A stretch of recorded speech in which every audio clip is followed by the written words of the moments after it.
My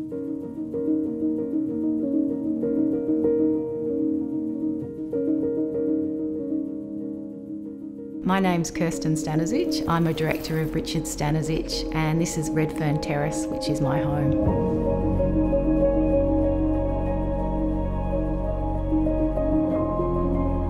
I'm an architect, specialising really in interior design, so I've worked a lot on the house in terms of the design and the refurbishment of the house. Redfern's a really interesting suburb. It's probably one of the oldest suburbs in Sydney.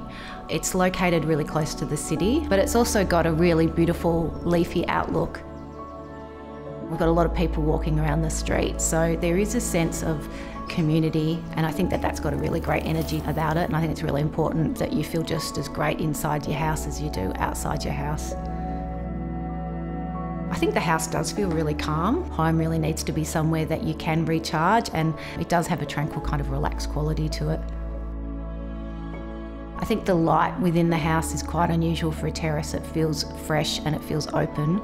The front of the house faces east. So in the morning, when I'm having breakfast, there's light coming through the stained glass windows into the hallway, so the hallway kind of lights up as a little bit of sort of softened muted colour.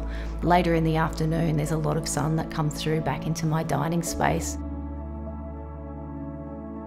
The layout of the house actually stayed exactly the same. I've just taken out the island bench and have created a wall-to-wall kitchen so that you've got the view from the living space that runs back to the garden.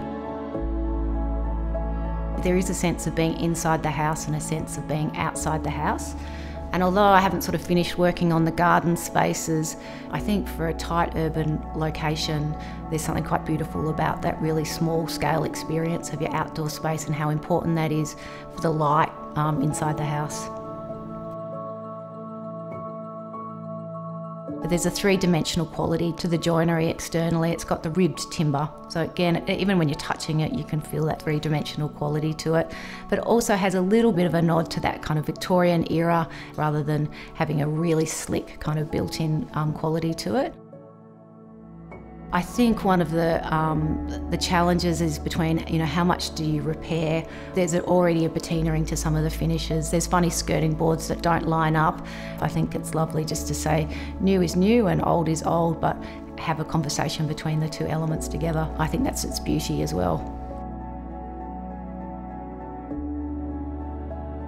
All the feature colours in the house are actually inspired by the heritage stained glass that was in the house when I came here. So if you look at all the colours, they all draw back into the original stained glass in the doors. There's clear glass, there's lilac-y blues and soft pinks running through the house. I've got a light fitting from E15 which matches the actual colours of the original stained glass, and there's something very beautiful about having the contemporary and the old pieces talking to each other.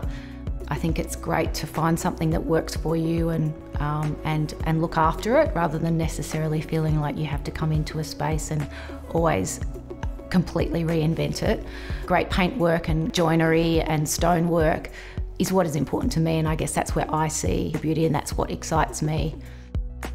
The great thing about being your house is you really don't have to justify a lot of it more than this is what I'm responding to, and collecting those elements together and how your house kind of becomes this almost like this shell or this enclosure that you can bring those things together and keep building on them.